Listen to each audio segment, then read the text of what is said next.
Welcome to Heritage Events Live, Multi-Ethnic Conservatism. Americans with diverse backgrounds seek to conserve what's good about America.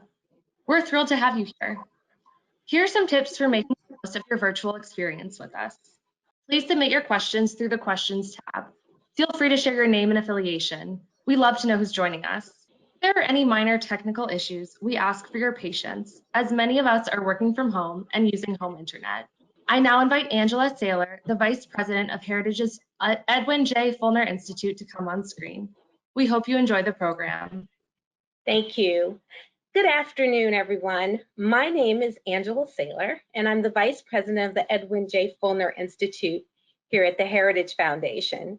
On behalf of our President, Kay Coles James, thank you so much for joining us for our engaging virtual event titled Multi-Ethnic Conservatism, Americans with Diverse Backgrounds Seeking to Conserve What's Good About America. The 2020 election continues to mystify many in the media and coastal elites. In Florida, Cuban-American and Puerto Rican voters helped deliver the state for President Trump. In the Rio Grande Valley, Texas's Mexican-American heartland also turned out in unexpected numbers for President Trump. Even the Golden State, Chinese-American parents organized to turn back an attempt to reintroduce racial preferences in university admissions. And throughout the country, African-American voters, especially men, voted for President Trump in also delivering unexpected rates. So let's just talk about a quick recap of the things that we've seen so far. The nation witnessed historic engagement in an age of hyperactivism with the backdrop of a recession, Supreme Court vacancies, sustained mass protests, and a global pandemic. We have seen the highest voter turnout since the 1900s, with 83% of registered voters believing it really matters who wins, as compared to 50% in 2000. And spending on the 2020 elections has exceeded all prior records at $13.9 billion as compared to $5 to $6 billion in previous years. So here we are. American politics remain closely divided, and President Trump has been cutting into the Clinton coalition, which Biden had hoped to get, and voters are seeking major change, and in doing so, they've used down ballots to make their voices heard. So much to discuss today. So we invite you again to send your questions throughout the event, as we'll have an opportunity to respond and engage those questions throughout the program. Today, our distinguished panel will give us their perspectives on what's happening and why, and an analysis of whether identity politics has become the biggest loser of the 2020 election. At the conclusion of the event, we hope you will better understand the circumstances, policies, and issues that are driving the formation of new coalitions during this election cycle. And we hope that you will understand what's required to nurture the new coalitions through policy engagement, and finally, how to sustain the relationships and expand our reach. Ladies and gentlemen, our featured guests include the Honorable Francisco Canseco, who's the Director, Election Protection Project for the Texas Policy Foundation. He is a licensed attorney who formerly served in the U.S. Congress representing the 23rd Congressional District of Texas. The former congressman served on the House Financial Services Committee and authored legislation for a constitutional economy, promoting border security and challenging EPA overreach. Our second guest, Ying Ma, former communications director for the No on Proposition 16 campaign and author of Chinese Girl in the Ghetto. Ying is a policy expert and communications professional who serves as a member of the Board of Advisors for the Claire Booth Luce Policy Institute And she's also a contributor to Fox News Opinion, NBC News, Think, The Washington Examiner, and The National Interest. Our third guest is Lenny McAllister, who is the CEO of the Pennsylvania Coalition of Public Charter Schools and a senior fellow for the Commonwealth Foundation. He has spent years working in both state and national politics, the civil rights community, and extensive work in the media. Lenny makes regular appearances on Radio New Zealand and Sirius XM Radio, in addition to CNN, MSNBC, and Fox News. And my colleague, Mike Gonzalez, Senior Fellow for Douglas and Sarah Allison Center for Foreign Policy, and Angeles T. R. Arredondo, E. Pluribus Unum Fellow here at the Heritage Foundation. Mike is also the author of The Plot to Change America, How Identity Politics is Dividing the Land of the Free. Mike has spent close to 20 years as a journalist, and 15 of them reporting from Europe, Asia, and Latin America. When he left his career as a journalist, he joined the President Bush's team over at the Administration for Securities and Exchange, working for the chairman there, Christopher Cox. And then he moved on to the State Department's European Bureau. So as you can see, we have an incredible lineup for you today. And I am going to ask Congressman Canseco to join me on the screen. We are looking and delving in as we look at what happened in the Rio Grande in Texas, where vote margins shifted drastically in 2020 in favor of President Trump. Congressman Canseco, I'm going to toss it over to you to help us understand the historical backdrop and what's going on here. Thank you for joining us. Thank you, Angela, for having me here. And I hope I can shed some light on what happened here. But factually, we have many counties historically from Brownsville all the way to El Paso that have traditionally always voted Democrat. This time around, you had a very amazing change with Frio County, Valverde County, Zapata County, LaSalle County, Kennedy, and Clayburgh County that turned red from blue. And you had the other counties in the valley that had a much higher percentage of people voting for President Trump than had in the past. And there are many reasons for this. Some may call it a phenomenon, and others a very natural growth in a very American population. We have to look at a little bit about the history of this whole area. And not to bore you with history, but the idea that many people started coming into these areas back in the early part of the 18th century under the Bourbon reforms. People colonized a lot of the ranch areas along the river and set up communities and set up churches and populations there.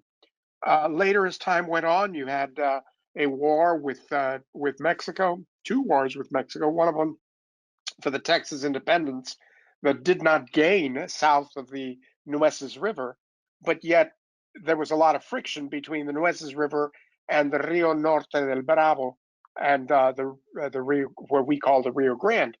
In 1846 through 1848, you had a huge war with Mexico that conquered a lot of those areas there, and populations that needed to decide whether they're going to be American or whether they're going to be Mexican. Those that did not have land moved to the other side of the border. Those that had land stayed on the northern part. As time went on, you had railways coming through there. You had a lot of traffic going through there. During the Civil War, the river was very navigable and helped the Confederate States get their cotton out to Europe, etc. But these populations, especially in the valley, a lot of the Mexican or Hispanic populations were either workers in the fields or there were merchants in the city. After the Mexican-American War in the 1840s, you had a lot of them sort of becoming patrons of of a lot of the landowning Anglo people that lived in that area. But coming to recent days, post World War II, you had a lot of them that adhered to a patron system, neighbors or opinion leaders or mayors that controlled the population and told them how to vote and told them what was best for them. Over the years, they grew tired of having these empty promises not fulfilled.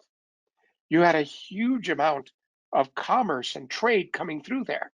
The port of Laredo being an example as the biggest land port in the nation, with tons and billions of dollars of goods crossing through that border.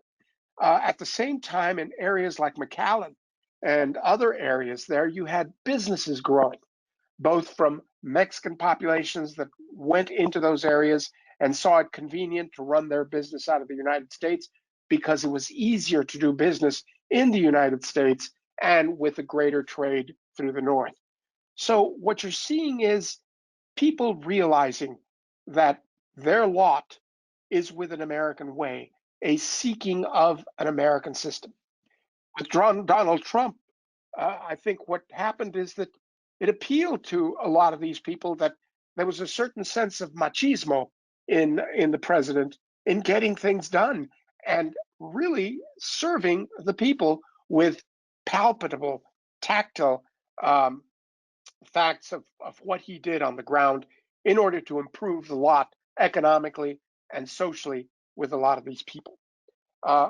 Going forward, I think that what you've got is an awakening of a population that was otherwise somewhat controlled, even though I don't mean to sound it insulting, being told that one side is just a lot meaner and not as kind as another.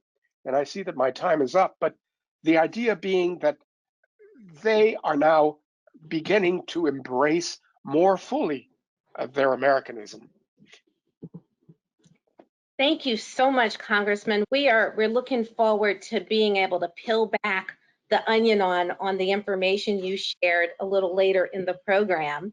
But I want to continue to bring our other guests to make their short presentations so that we can have that more robust conversation. You know, identity politics will only go but so far.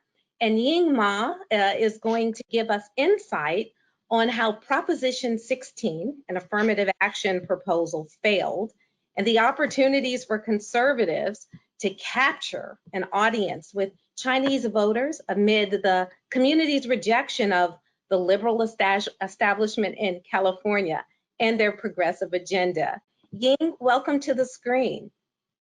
Well, thank you very much. It's great to be here with all of you, and it's always great to be at a heritage event. Could I get the first slide, please? We're obviously living in interesting times, and I want to talk about a battle that was waged in California by Americans of Asian descent, and it was a fight for equality.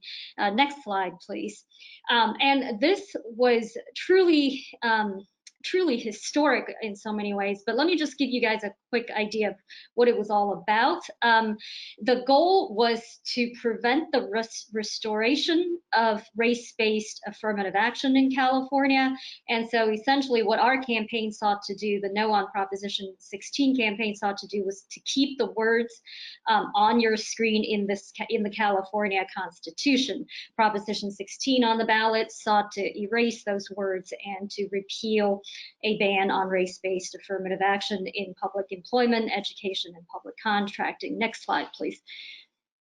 And it was a David versus Goliath battle for so many reasons, but funding was a big part of it. We were outspent 16-1, and we were opposed by practically the entire California establishment. And I'm talking about people in the political world, people in business, the media establishment, practically everybody who thought of themselves as anybody was against our campaign.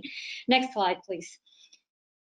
And, you know, on top of that, our opponents had the winds of the Black Lives Matter movement, as well as a lot of the protests that happened this year, those winds at their backs. At least they thought they did. And, you know, and one of their biggest justifications for trying to reverse the ban on race-based affirmative action was that, they felt there was systemic racism. And they felt that the best way to go about correcting that problem was through Proposition 16. Next slide, please. And as it turned out, they were gravely wrong. They were wrong about the problem, because a lot of Californians didn't agree with their assessment of the problem. They were also wrong about the solution, and they were wrong about Californians in general. So if you look at the map, all of the red areas in California voted on our side, which is those are the Californians who voted against restoring race-based affirmative action in government decisions, and that's a margin of 57 to 43. That is a resounding victory. Next slide, please. And none of this would have been possible without the support of a vast army of dedicated Asian American volunteers and donors. And many of them were participating in the political process for the first time, which is why this particular battle was so historic and so exciting and so interesting. Over 90% of the people who donated to our campaign were Americans of Asian descent. And keep in mind that all the big money went to the other side. And so the folks who donated to us were people donating small dollar amounts, $25, $50, you know, $75. And so this particular political movement was, you know, what was exciting in so many ways because it gave voice to a group of people who, some of whom weren't even participating in politics before this election. Next slide, please. And our appeal was, we were appealing to all Californians. We believed in equality, and it wasn't just equality for certain groups. We believed in equality for everybody. Next slide, please. And our fellow Californians responded overwhelmingly. And I am talking about everybody across the political spectrum. I'm talking about people of all different races, all different colors, all different ethnicities. And as you can see from the numbers there, Asian Americans, this is from a poll that was taken just before the election. So, you know, you've got a breakdown of Asian Americans as well as Latinos, as well as whites and blacks. But this victory took place all across the political spectrum, across different ethnic groups. Next slide, please. And in many ways, this was a rejection of a number of long-standing Asian American groups that have for decades failed so spectacularly at serving the people they claim to represent. These groups didn't really speak the language of the people that they claim to represent, and they didn't spend a whole lot of time getting to know their concerns. They just very much thought that they knew what was best for the people they claimed to represent, and this was a resounding rejection of those types of so-called civil rights organizations. Next slide, please. And while this was happening, keep in mind that this was not some sort of vast Republican campaign. California is a very blue state, and in this very blue, deep blue state, Joe Biden defeated Donald Trump by nearly 2 to 1. And so we're talking about voters across this very blue state responding overwhelmingly to our message of equality. Next slide, please.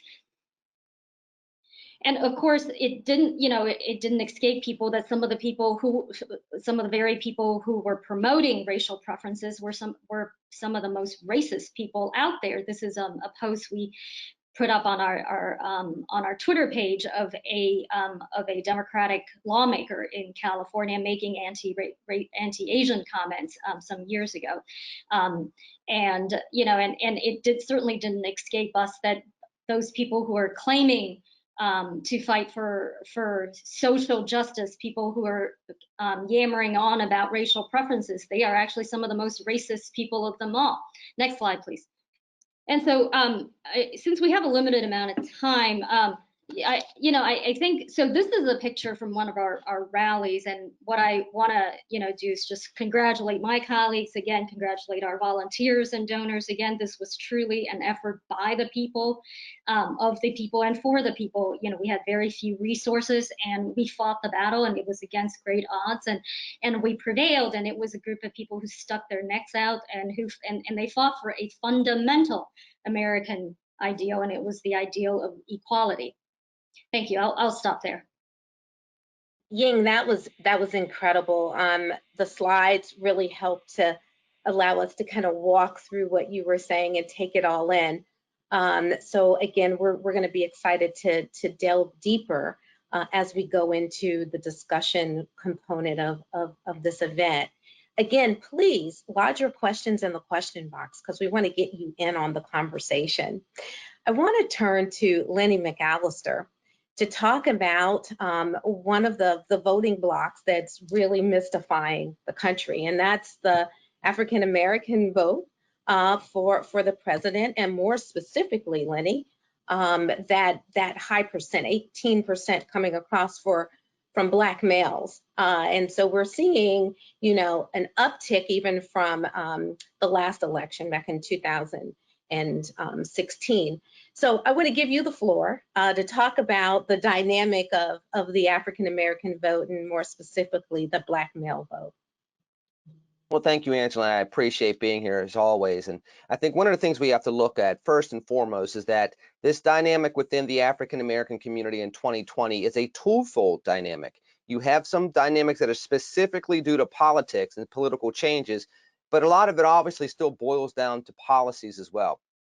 Going into 2020, this is one of the very first presidential years where states such as Pennsylvania and Michigan and Wisconsin and even Texas, big states that you heard about throughout the news cycles throughout 2020, allowed their voters to not have a straight ticket option. So what does that mean? If you look at the Democratic Party and the way they construct their voting base, it's overwhelmingly with minorities, and particularly with the African American vote. Many of you may have heard that African American women, for example, generally speaking, vote from 95 to 100% of the time with the Democratic Party, and Black men usually are between 90 to 93%. Now that you take away the straight ticket voting option, it shifts the vote on election day and early voting towards policies and personalities. And I think this is where things start coming into play.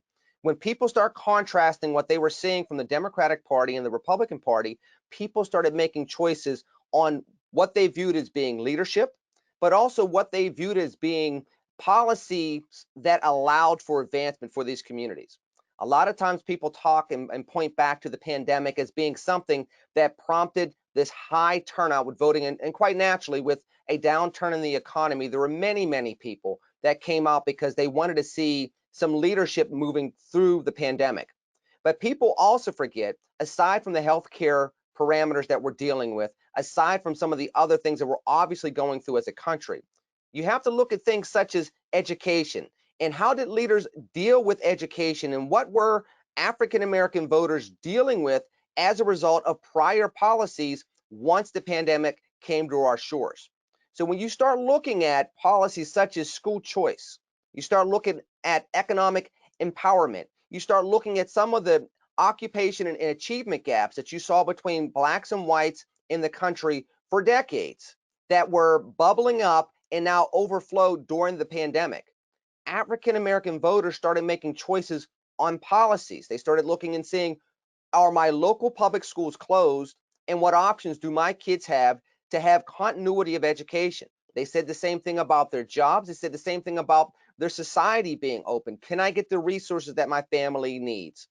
And when they started looking at that without being forced into a straight ticket option, they started choosing and splitting their ticket, and you start seeing the percentages going in different directions. And it helps to explain why, despite the presidency as of now being in flux, you see that Republicans held gains at the statewide level. They made gains in the U.S. House of Representatives, and as of right now, they're holding on to the U.S. Senate.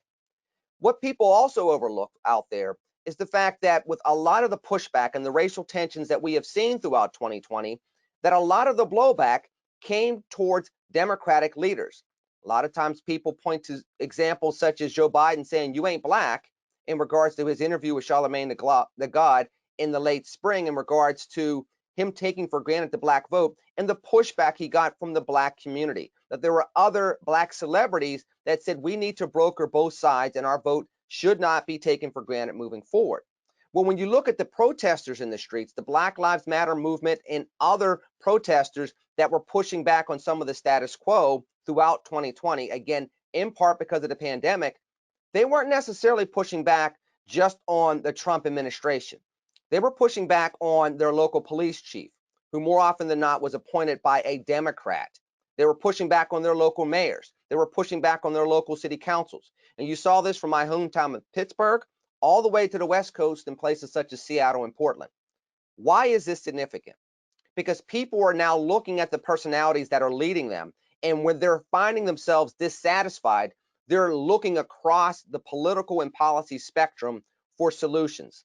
The pandemic exacerbated this, and it prompted black voters, and as we have seen, roughly 18% of black male voters, to seek a different option and create this emerging new constituency that both sides of the political aisle needs to address. And for those that are looking to purport policies such as school choice and economic empowerment and the like from a pre-market perspective, there's new opportunity there.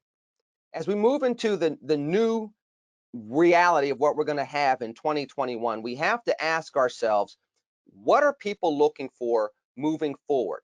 And that more often than not, African Americans gravitate to some of the policy proposals that we've had over the years, particularly when it comes to education, the economy, healthcare, and equality. We have to be better at messaging it. We have to be better at explaining it, and we have to be better positioned at implementing it and ensuring that those policies truly empower people for years to come. Because at this moment, because of the pandemic, because of the election, because of the blowback, which was not just 2020, but going as far back as Ferguson and even before that, people are looking for new solutions, and we have solutions for them. This is a time to reinvigorate our efforts in regards to tweaking how we articulate our proposals and making sure that we have the partnerships in place, both the traditional ones and the emerging constituencies that we're going to be dealing with, to ensure that people can get the solutions that they need. Thank you, Lenny. And again, we're going to look forward to, peeling back and getting into the discussion. So we've got one more presentation before we're able to do that. We're going to bring Mike Gonzalez to the screen. Mike, welcome, and we want you to talk about Florida, that nail-biting state on election night. It continues to put people on the edge of their chairs as they're waiting to see what's going to happen. And as you well know, something very interesting happened in Florida this year with the Cuban-American community. So I invite you to the screen to tell us about it and give us an analysis. Thank you, Angela. And it's a hard thing to follow Lenny and the previous speakers. Look, the election showed three things that I never get tired of repeating.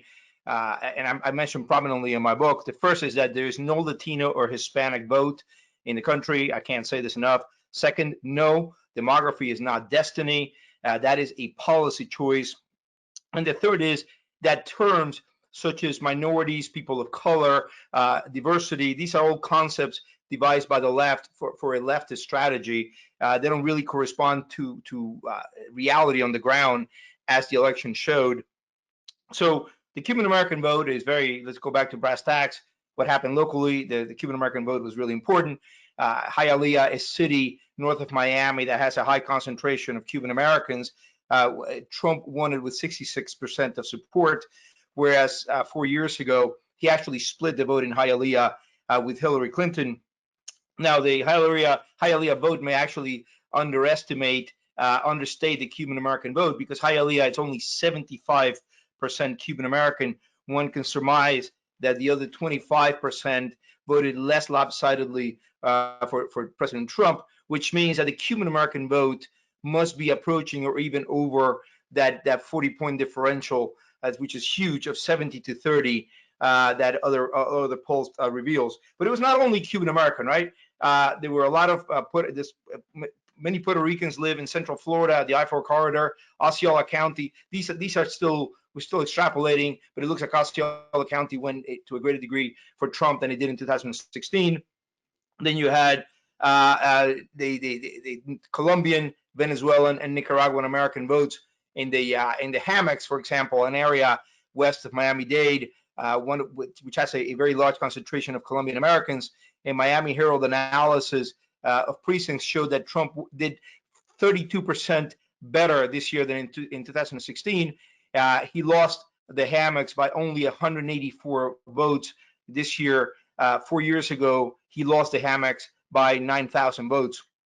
In Sweetwater, which is also called Little Managua, Trump's numbers were 33% better than in 2016. He appears to have won the Nicaraguan American vote by 16% after losing it to Hillary Clinton by 17%. And of course, in the famous Doral, where Mr. Trump has some property where many Venezuelans lived, Trump turned it to a 40% loss in 16 into a 1.4% win this year. That is a huge 41 percentage point jump for Trump. So that means that we can say that Venezuelan Americans and Nicaraguan Americans and Colombian Americans are indeed assimilating. They're assimilating into Cuban Americans, and but not by much, right? They voted for reasons that were very different from the voters that Congressman Canseco so richly described in his discussion. The South Florida voters had a well-founded fear of socialism.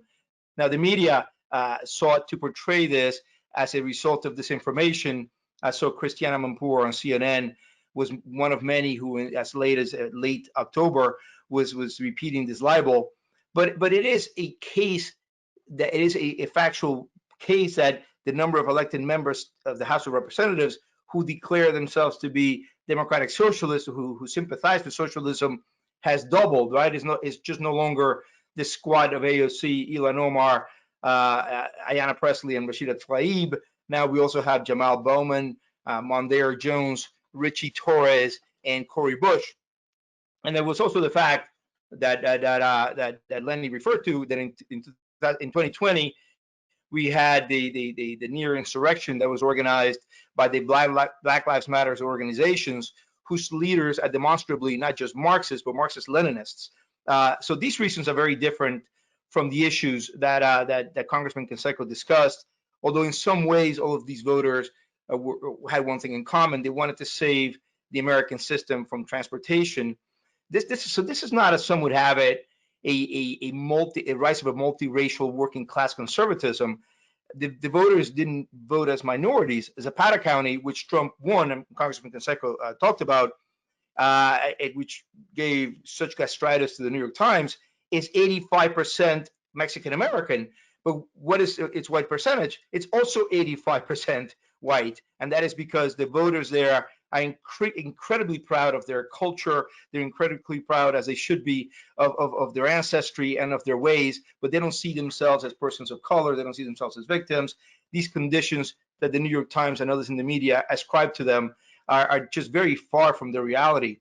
So this is what happened on the ground. I understand that political consultants and ethnic studies professors have families to feed, but the 2020 delivered a reality check to all these theories that is now beginning to sink in. Actually, many leftist observers and writers are actually saying maybe we're wrong in the opinions that we ascribe to the people that we prefer to speak, on whose behalf we prefer to speak.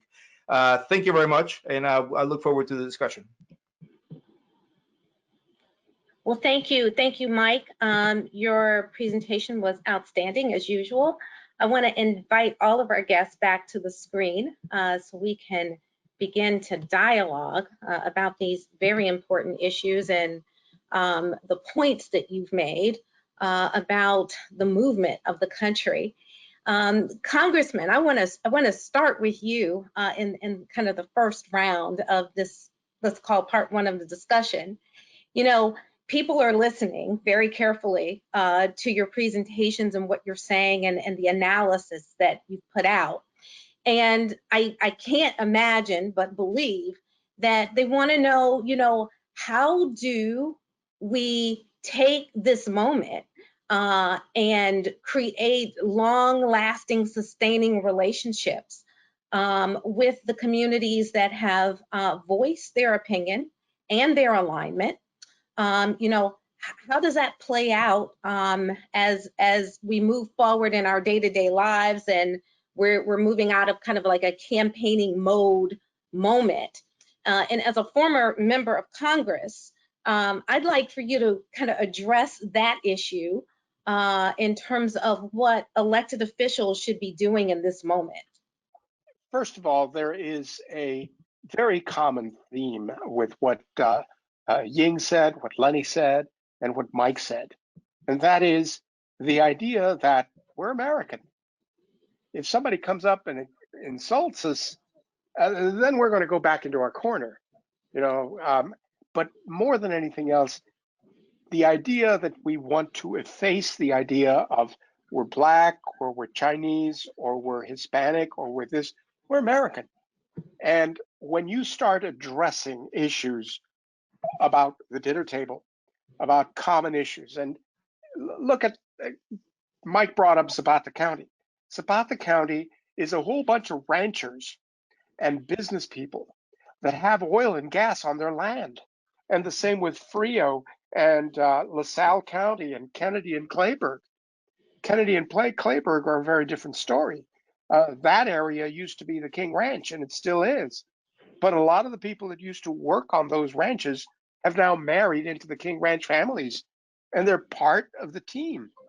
So what you've got is an address by politicians to be leaders, not to see a parade and get in front of it and say, I'm leading this parade, but to start that parade and say, you know what, I hear you. And we're going to see if we can work together to get it done, and not make all sorts of empty promises that are dictated from party headquarters. Yeah, that's, I mean, those are incredible points. Since the congressman brought you into the conversation, Mike, let's pull you in to kind of continue on his thought in terms of policymakers. I mean, we're looking at the data, the research, and the analysis that says that, you know, people they still have a decent amount of faith in what happens at the local level. And there lies in itself an opportunity. And we work for a national think tank, one that has reach around the world. And so let's talk about this a little bit from a policy standpoint in terms of the work that we do and how that connects back to local areas in terms of creating opportunities for sustaining these relationships and nourishing them. Yeah, I'm glad you brought that up. Actually, Angela, it's not a party issue. I think members of both parties can be equally bad when it comes to identity politics. And what the voters have demonstrated, they've had it up to the back teeth with it.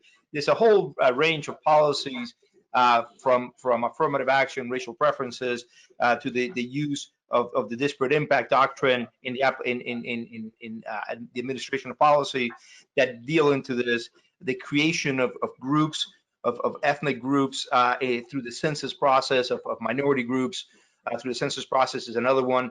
But it's not just a question of, that's the policy issue. It's also a question of tone in the language we adopt. I think that Republicans, as well as Republicans, many times conservatives are afraid to speak. They buy into the language of the left. They accept it and speak and use their terms.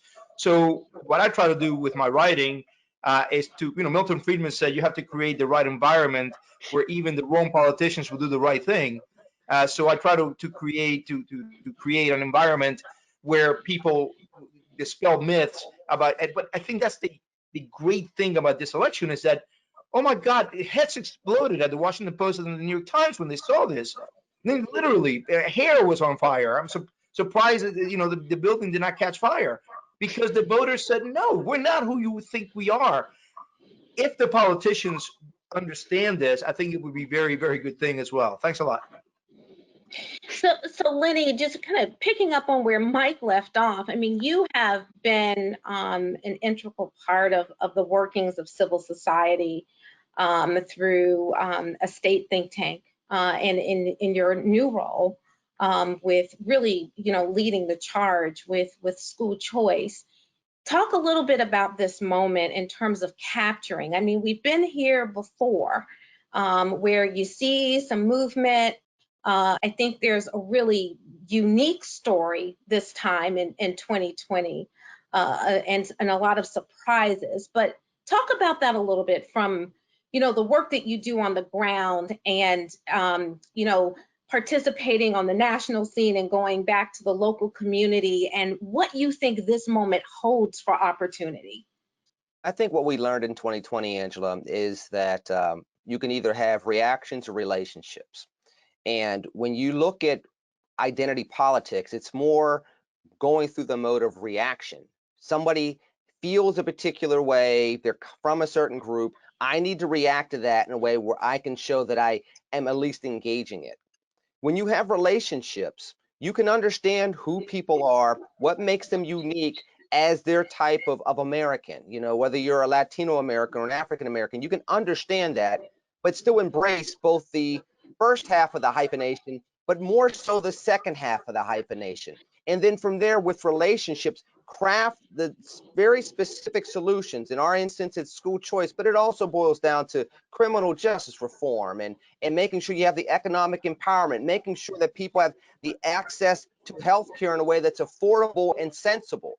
Talking about all those things from those different perspectives takes relationship. And one thing that we did learn is the fact that the left was able to react better to some of the diversity in America, but they didn't have the relationships that they thought they did, which is why you saw the protests across the country. New York City, Washington, D.C., Pittsburgh, Philadelphia, Los Angeles, Seattle, Portland. These are run by Democrats, in some instances, upwards of 100 years worth of being run by Democrats, because they were used to reacting. And then the reaction from the other side of the political aisle was, we're going to react by not engaging.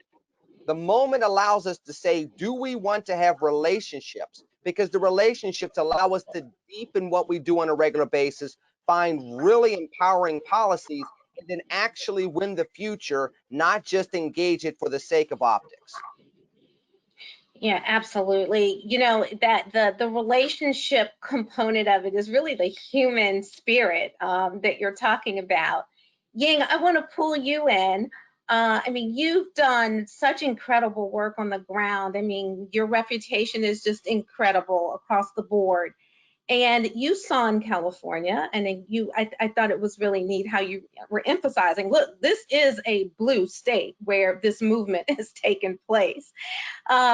So with your activism and your leadership and your connectivity, across the country, what does this moment say for being able to capture into the spirit of what happened in California? And where I really want to go here is that, you talked about the Asian American community, you talked about Chinese Americans, but one of the charts that you put up showed a rejection of that proposition across communities. So in this moment, where's the opportunity to begin to thread the needle and bring more of those people together, and show them how to be a voice on other issues that they may have a common viewpoint about? Let me preface my response by saying I think my reputation's only intact because Mike Gonzalez has not badmouthed me, despite all my flaws. So I am certainly grateful to him as well. Angela, I so appreciate your question, because I think that chart that I put up, of people from different parties, from different races rejecting racial preferences, that is key.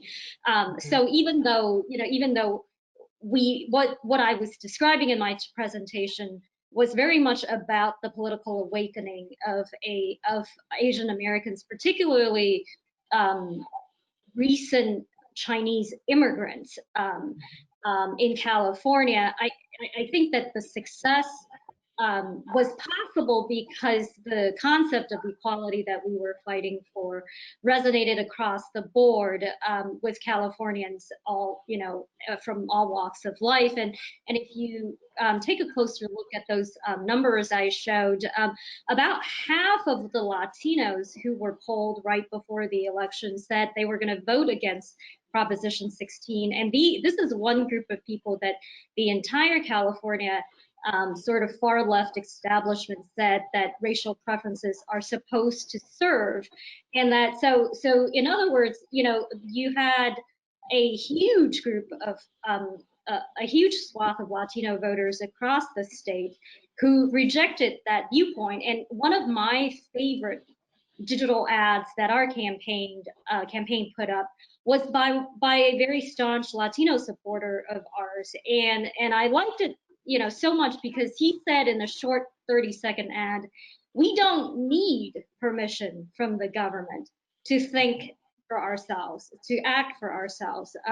We don't need you to judge us by these immutable characteristics. So I'm paraphrasing, so that's not an exact quote, but that's the gist of it. And I think, you know, I think that's a mentality that is so admirable, that resonates with so many people.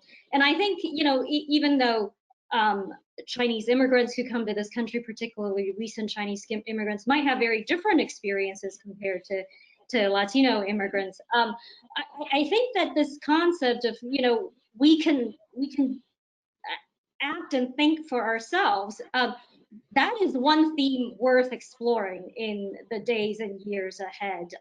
Another theme that I think is very important for those people who care about equality, for people who reject racial preferences, is that the cross-party pollination was absolutely key. In another very reputable poll that was done in California, about 63% of independents said they were going to reject racial preferences, and they said that right before the campaign as well. And without those voters like that, and of course the you know, the percentage was smaller amongst Democrats, but some of our campaign's most diehard supporters were Democrats, lifelong liberal Democrats who felt that you know, that all of this racial grievance was entirely opposite to what they believed in. It was entirely counter to the ideals of equality that they had fought for in their lives. And so I think, you know, for whether it's for new immigrants like the more recent Chinese immigrants, and I give credit to, I think the people who really deserve credit are our vast army of volunteers who were on the ground, who were out there, you know, every weekend fighting for this initiative, or fighting against racial preferences. But I think that, you know, what they were fighting for, this concept of equality, it probably meant something a little different from them, to them, but at the same time, it resonated with all kinds of other people across the state. And we should absolutely remember that, you know, that this is, that those people who may not be traditional allies, that, you know, don't count them out. They're, you know, that these values are American values. Don't assume that someone is of a particular party, that they somehow ought to be just cast aside. So I think those are some of the lessons we should keep in mind moving forward. Okay. Yeah, thank you for that, because I think what that does is that leads us into, and we've got a question from Michael Laundrie, and he's asking about, you know, identity politics. And Mike, I want to bring you in because I know this is like your moment to sing. But in the discussion of identity politics, and we're using the word diversity here, and just kind of threading the needle that Ying who's just, you know, started to thread. Mike, you know, we've got identity politics, we're talking about diversity, trying to honor the multi-ethnic backgrounds. And I think people get downright confused with some of this language and how it plays back and forth in terms of wanting to be honored for who they are, but as an American, under the banner of their American identity, and not being pushed into a group to be oppressed. So Mike, can you jump in and just kind of clarify and talk about that for the folks who may be struggling with the use of language, and also the intersection of politics inside of these conversations? And then Congressman, I want to pull you in to elaborate and get your thoughts there. Yeah, thanks, Angela. So very briefly, one of the reasons why it is so hard to talk about this is that the woke, the people who have engineered the identity politics, have hijacked one of the most important impulses as human being, which is the impulse to be compassionate. We have an impulse that we share as one of our faculties as humans is to be compassionate. In America, you pull for the underdog. So it's very hard when certain strategies present themselves as pulling for the oppressed, the victim, the marginalized. It's very hard to say, well, no, this is not really what is happening here. I can assure you that nobody gets up in Guerrero State, Mexico, one day and say, I'm going to trek across Mexico and bring my family into the United States because I want them to grow up. I want my children to grow up to be an aggrieved victim. That is not what my family thought when they put in to leave Cuba to come to America when I was 6. I can assure you, neither my father nor my mother said we have to take him to America so he can grow up with resentment and be a victim and be filled with grievances. So this misunderstanding of what human nature is by the left has come back and bit them in a huge way in a certain part of their anatomy this year. That is really the gist of it. Identity politics is not a grassroots demand for attention and respect and attention by people from the grassroots. No, it is something devised and implemented by the grass tops, and that is something that I get into in my book a lot. I'm going to leave it there a minute and a half because I want to hear from Congressman Canseco. Let me start from what I talked about earlier. I talked about the patron system, and the patron system meaning that a neighbor or an organization leader, his opinion is the one that controls. They're the ones that tell you what you want and what you don't want and where you go. These are the beneficiaries of identity politics. And that's who the left goes for, those people that can rally them up and say, you have been oppressed, this is what you're owed, and we're going to get it for you. And I think that that's wrong because no one can tell me, as Ying said and as others said, no one can tell me what I want and what I need. No organizer or neighborhood guy should be able to tell us how we are aggrieved. But when you get populations that are newly arrived and are confused, they're easily manipulated. And they're easily manipulated and controlled by these patrons that gather them up and say, this is where we're going to go. And if you want a nice community, you all better play along, because this is what's going to come to us if we go this way. And I think that's wrong. That's very anti-American in my point of view. Now, with that said, I think we also need to look at the quality and the quantity of people that are coming through our Mexican border, our border with Mexico. You've got people that are coming into this country because their country failed them in giving them what they want, and they're going to be expecting the United States to do the same. And those are the type of people that are very easily controlled by the patron that's going to tell them, you are aggrieved and we're going to take care of it. And then you have those that know full well that in the United States, if the light is red, you don't cross. If the light is green, you cross. And that there is a rule of law that you're going to follow. Because otherwise, if they wanted to bring a piece of Mexico into this country, they should have stayed back in Mexico, for that matter. So the whole idea of identity politics is anathema to what we seek in this country, to be American, not to be African American or Mexican American or Cuban American or Chinese American or whatever, but to be, in my state, Texan American. And I think that that is the beauty of this country, and that's what we're seeing now, even in those counties in South Texas that didn't quite turn, but are ready to be turned. So Lenny, the congressman just kind of touched on a point that I want to bring back to you in terms of looking at the Black male vote. you know, there's a lot to peel back here, and I'm just looking forward to going into the next year of being able to do some focus groups and penetrating on some of these questions.